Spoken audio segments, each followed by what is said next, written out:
It was still dark outside when I heard the pounding on my front door. I looked at the clock, 5:02 a.m. No one knocks at that hour unless something is wrong. I pulled on my sweatshirt and went to the door, heart pounding. When I opened it, my next-door neighbor, Gabriel Stone, stood there. His face was pale, his breathing uneven, as if he had run all the way over. "Don't go to work today," he said, his voice low and urgent. "Stay home, just trust me." I stared at him in confusion. Gabriel was quiet, polite, and rarely spoke more than a few words in passing. I barely knew anything about him, other than he kept to himself and had moved into the neighborhood a year ago. Seeing him like this, terrified, felt wrong. "What are you talking about?" I asked. "Did something happen?" He shook his head slowly, but his eyes were sharp with a warning. "I can't explain right now. Just promise me you won't leave the house today. Not for any reason." Everything seemed unreal in that moment. The cold morning air, the pink streak of sunrise just beginning on the horizon, and my neighbor, usually emotionless, now looking like a man about to fall apart. I took a slow breath.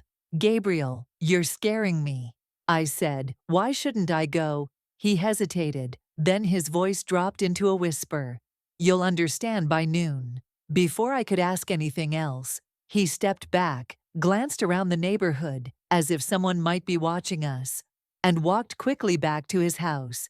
He didn't look back. I stood there in silence, my hand still on the doorknob, my mind racing. A rational part of me wanted to dismiss it as paranoia.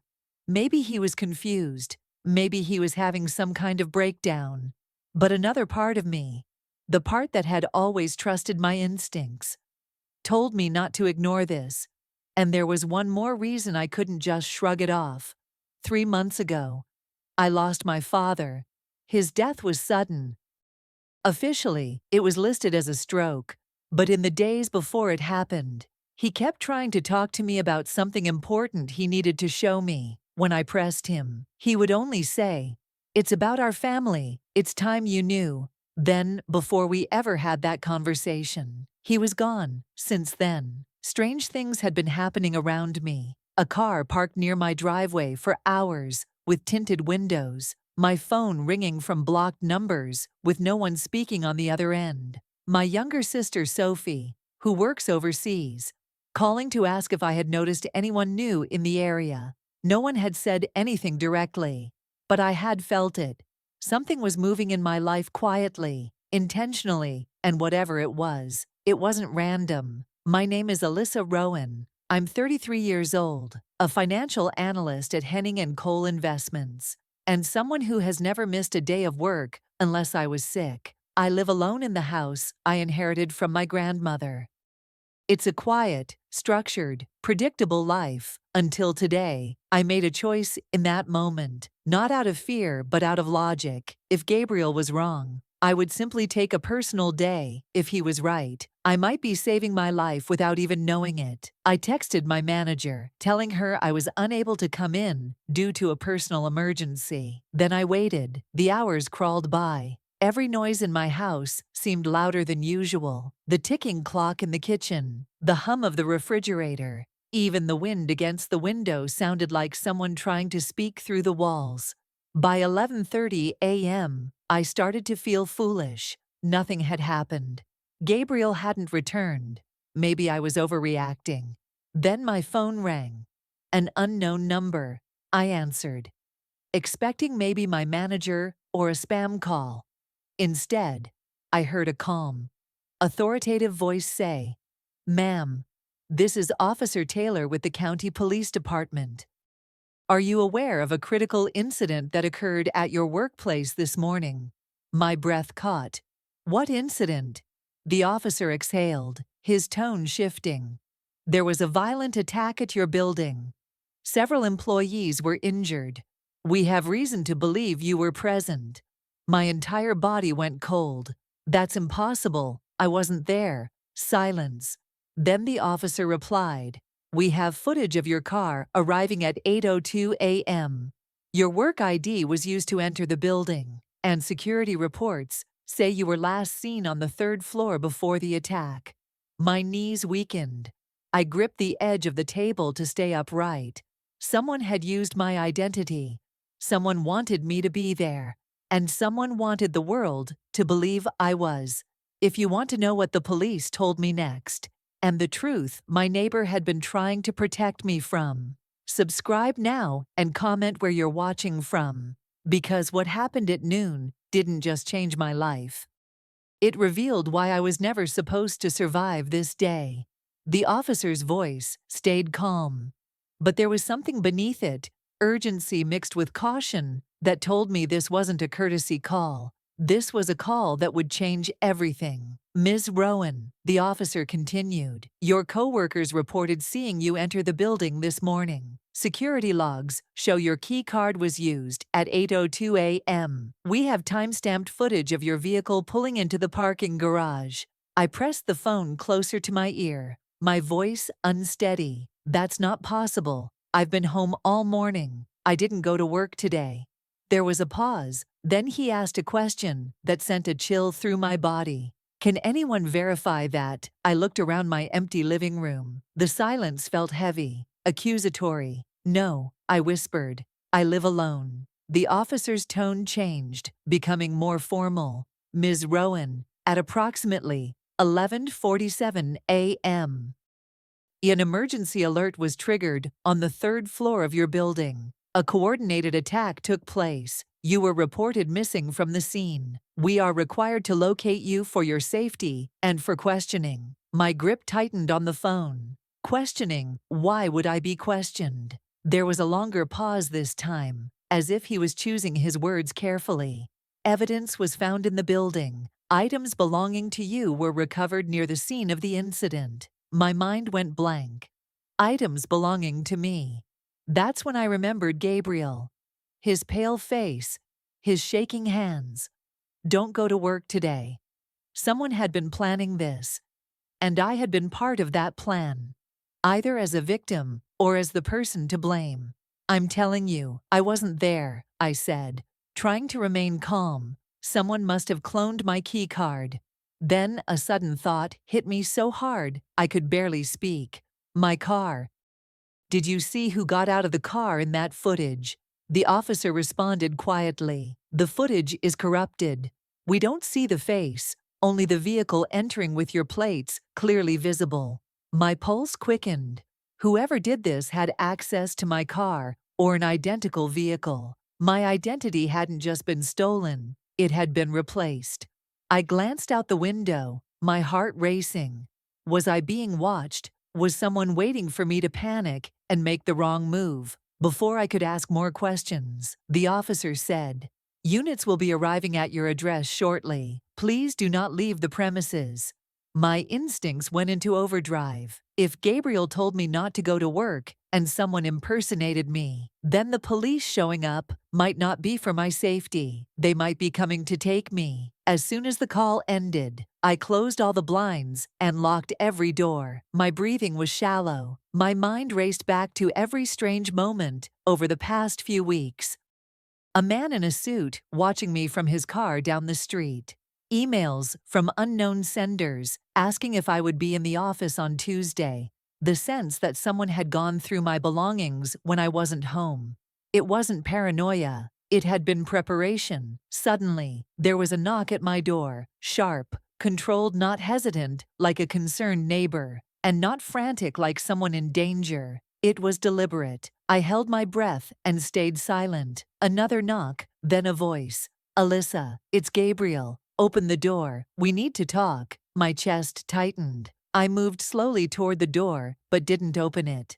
How did you know the police would call me? I asked through the wood. His voice came back, low and steady. Because they're not coming to help you. They're coming to place you under federal custody. You were never meant to wake up in your own bed this morning.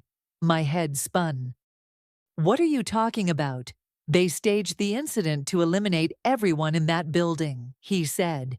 And you were supposed to be there, not as a victim, but as the one they would blame. He paused. And now they need you alive long enough to confess to something you didn't do. A cold realization washed over me. Whoever did this didn't just want me gone. They wanted me erased and rewritten as the villain. And whatever was going to happen at noon was never about the building. It was about me. I opened the door slowly, not because I trusted Gabriel completely, but because I trusted fear even less. His eyes were locked onto mine the moment the door cracked open sharp, watchful, as if he was scanning for any signs we were not alone. Without asking permission, he stepped inside and closed the door behind him. He didn't waste time. "They're already on their way," he said. "You have minutes, maybe less, before they arrive and declare this house a crime scene." I crossed my arms, trying to steady my breathing. Why me? What's going on?" He didn't answer immediately. Instead, he went to the kitchen window and scanned the street. Then he lowered his voice. "Alyssa, I didn't move here by accident. I moved here to watch over you. Your father asked me to." The words hit me like a physical blow. I took a step back. My father? No. My father was an accountant, a normal man. Gabriel turned to face me. "Your father never worked in finance." That was his cover. He was involved in a covert federal investigation for nearly 2 decades. And you were part of the reason. My mouth went dry. "What does that mean?" Gabriel reached inside his jacket and pulled out a small black envelope. "Your father knew something like this would happen one day. He left this for you." I hesitated before taking it. My fingers shook as I unfolded the paper inside. There was a handwritten note. "Alyssa, if you are reading this, then what I feared has come to pass. You are not in danger because of anything you did. You are in danger because of who you are. There is more to your identity than you know. Gabriel will tell you the rest. Trust him as you once trusted me. Do not surrender yourself. If they take you in, you will disappear." Dad, my knees weakened. My father had known. He had been trying to prepare me. All those times, he said, "There are things you're better off not knowing yet." I thought he was being dramatic. Now those words came back to me like warnings from a ghost. Gabriel met my eyes. "They're not just framing you, they're reclaiming you." "Reclaiming," I repeated, my voice barely above a whisper. "You were never just a civilian." Gabriel said, "Your birth was not a coincidence. Your identity was constructed. Your father uncovered a classified biogenetic program, one tied to prominent families, influential bloodlines. When he refused to cooperate, he became a liability. His death was not natural. You were meant to be eliminated next, but they found a better use for you." My heart thundered. "To use me as what?"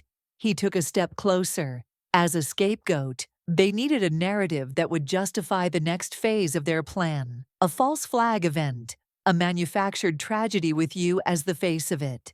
A full realization burned through me. Every strange moment, every shadow I had ignored, had been leading to this point. "So all of this was staged to destroy my life?" I asked. Gabriel's gaze was firm. "Not just your life, your legitimacy. Once they declare you a national threat, they can seize every file connected to your father's investigation. They can erase the truth he died trying to protect." He reached into his coat again, and this time pulled out a metal key card with a red emblem. "This is access to a secure storage vault your father used. It contains encrypted files that name the people behind this operation. If you don't reach that vault before they reach you, everything your father died for will be buried forever." I stared at the key card in his hand, then back at the note from my father. My entire life, I had believed I was ordinary, replaceable, invisible. Now I understood the truth. I was never invisible. I was never replaceable. I was watched because I was the last piece of a puzzle someone powerful didn't want solved. Suddenly, the distant wail of sirens began to echo across the neighborhood. Gabriel looked toward the front window. "They're here," he said. But he wasn't afraid. And for the first time since this morning, neither was I, because fear had something I no longer carried: doubt. I folded my father's letter and placed the key card in my pocket. Then I looked at Gabriel and said, "Show me where we need to go." He nodded once. And in that moment, I crossed the line between the life I had always known and the truth I was born to face. We barely made it to Gabriel's SUV before the first unmarked black vehicles turned the corner and began closing in on my street. The sirens had stopped. They didn't need them anymore. They weren't coming as law enforcement. They were coming as recovery. "Get in," Gabriel ordered, starting the engine as soon as my door clicked shut. We shot forward, tires screeching. Through the rear window, I saw two men step out of a black sedan, scanning the area. One of them lifted a radio to his mouth. His expression was cold and certain, like a man retrieving property, not a person. Property. As we sped down the highway, a strange calmness came over me. Fear had left my body. What remained was clarity. Something inside me had turned, like a key finally matching the right lock. After 20 minutes of silence,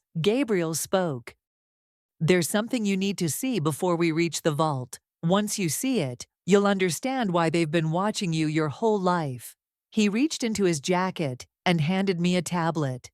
A file was open on the screen, labeled Rowan, Alyssa, Subject 7B, Designation Genomic Asset, High Priority, Project Origin Initiative. I scrolled down, my pulse quickening as I read. Gene expression charts, blood markers not found in ordinary humans. A note: subject exhibits complete immunity to multiple viral strains. Potential regenerative blood properties. Subject approved for Phase 2 integration. Phase 2. I swallowed hard. What does this mean? Regenerative immune to what? Gabriel kept his eyes on the road. 20 years ago, your father uncovered a government-backed biogenetics program. They weren't trying to cure diseases. They were trying to create a new class of human beings, people with specific immune advantages who could survive outbreaks, chemical exposure, warfare. I stared at the screen, light flickering across my face as the truth began to settle, like ash. "My father was involved in this," I asked. "He was never meant to be." Gabriel said, "He stumbled across it when he discovered medical inconsistencies in your early childhood records. He found samples of your blood in places he didn't authorize. He realized you were being studied without his knowledge. He tried to pull you from the program, but that wasn't an option." The highway lights flashed past us like white comets. I could barely process the words. "Me, a subject, a project, a target," Gabriel continued, his tone firm but controlled. "Your father leaked the existence of the program to a federal oversight board. The board ordered the project shut down, but instead of ending it, the people at the top erased the investigation and everyone who knew. Everyone, including my father," I whispered. Gabriel nodded. "They made it look like a stroke, but he was poisoned with a neurotoxin developed by the same program. His death was a message." I closed my eyes. For the first time, I didn't see my father as a quiet man with secrets. I saw him as someone who sacrificed everything to protect his child from the world she never knew she was born into. "They planned to retrieve you on your 33rd birthday," Gabriel said, "but something changed. Your profile was accelerated. Your blood test last month triggered a system alert. That's why they staged the attack at your workplace today. If you had gone, you would either be dead or disappeared, dead or erased. And now," I asked, "they will frame you publicly." Gabriel said, "Declare you a domestic threat, asset recovery protocol." I gripped the tablet tightly. "But why frame me? Why not just take me quietly?" "Because they don't just want your body," Gabriel answered. "They want control over the narrative. If the world believes you are dangerous, no one will question what they do with you." We turned off the main road and onto a forest path leading toward a remote facility. The trees grew dense, the air colder. My heartbeat steadied. I was no longer in the life I knew. I was in the one I was born for. As we approached what looked like an abandoned bunker hidden beneath an overgrown hill, Gabriel parked the SUV and turned to me. "You have one last decision, Alyssa," he said, his voice quiet. "Once you walk inside, there is no going back. You will know everything."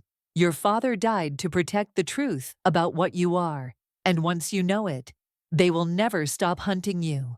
I met his eyes. I've been hunted my whole life without knowing why.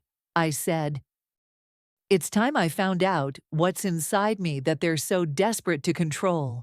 Gabriel nodded. I stepped out of the vehicle. The door of the bunker groaned open, as if waking from decades of silence. And in that moment, I knew this wasn't the end of my life. It was the beginning of the real one. The bunker door sealed shut behind us with a deep, metallic thud that echoed through the chamber like the heartbeat of something ancient. The air was cold, untouched, as though this place had been waiting, not just for anyone, but specifically for me. Gabriel moved with certainty, entering a long corridor lined with steel safety doors. I followed him in silence, each step heavier than the last. The deeper we went, the more a strange sensation started building in my chest. Not fear, not anxiety, but recognition. My body knew this place. Even if my mind did not. We stopped before a vault door with a circular emblem engraved into the steel, the Rowan family crest. My father had once shown me a drawing of it, telling me it belonged to distant ancestors. Now I knew the truth. It wasn't heritage, it was a designation. Gabriel motioned to a small panel on the wall. Your DNA will open this vault, he said. I hesitated. How do you know? Because your father told me, he replied. He said the vault will only recognize his bloodline, and you are the last. It struck me that I wasn't just unlocking a door, I was unlocking the final secret of my family's existence. I pressed my palm to the scanner. A pulse of light ran along my skin. The vault emitted a soft chime, then slowly rotated open. Cold air spilled out, and with it came a scent that made my chest tighten. Old paper, memory, and something else. Home. The room inside was circular and lined with shelves of black boxes, each labeled with coded numbers.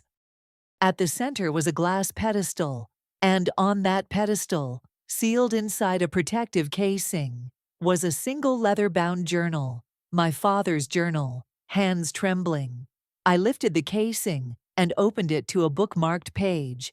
There was a letter addressed to me in his handwriting. My daughter, if you are reading this, then the lies surrounding your life have finally been stripped away.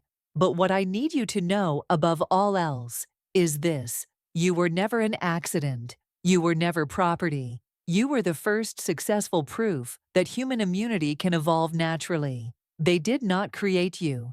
You were born with what they have spent decades trying to manufacture. It is not what was done to you that makes you powerful. It's what you already are. You are the future they fear. I closed my eyes as tears blurred the ink. My father didn't just die to protect me. He died to protect what I represented. Not a weapon, but hope. On the next page was a final instruction. There is a decision only you can make. At the far end of this vault lies the master control terminal. One command will give them what they've always wanted: your compliance. The other will release every classified document tied to the Rowan Initiative to the public. Once you choose, the world will be changed forever. I looked at Gabriel. He didn't try to influence me. He simply said, your father trusted you to decide, not as a subject, but as a human being.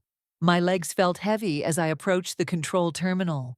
2 buttons glowed softly under glass: acquisition protocol, signal surrender, and revelation protocol, trigger public exposure. If I chose the first, I might survive, but at the cost of my freedom and the truth. If I chose the second, I would make myself the enemy of powerful people who had already killed to hide this secret. I pressed the second button. A low hum filled the chamber.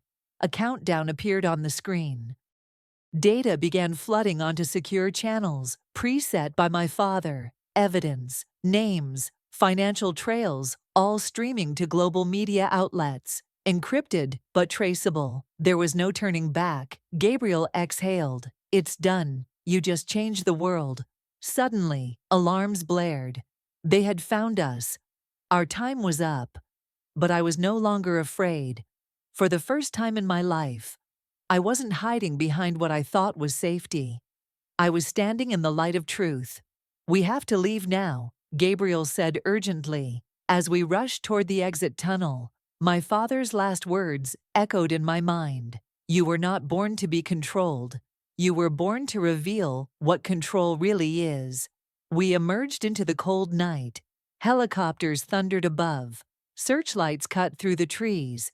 But I no longer saw them as hunters. I saw them as the first wave of a dying lie. And I was no longer running from them. I was leading the fight against them, because I wasn't just surviving anymore. I was becoming what my father had always believed I could be. Not a subject, not a victim, but the beginning of something entirely new. If you believe the truth should never be hidden, no matter how powerful the people trying to bury it are. Make sure you subscribe right now and comment where you're watching from, because this story is not the end.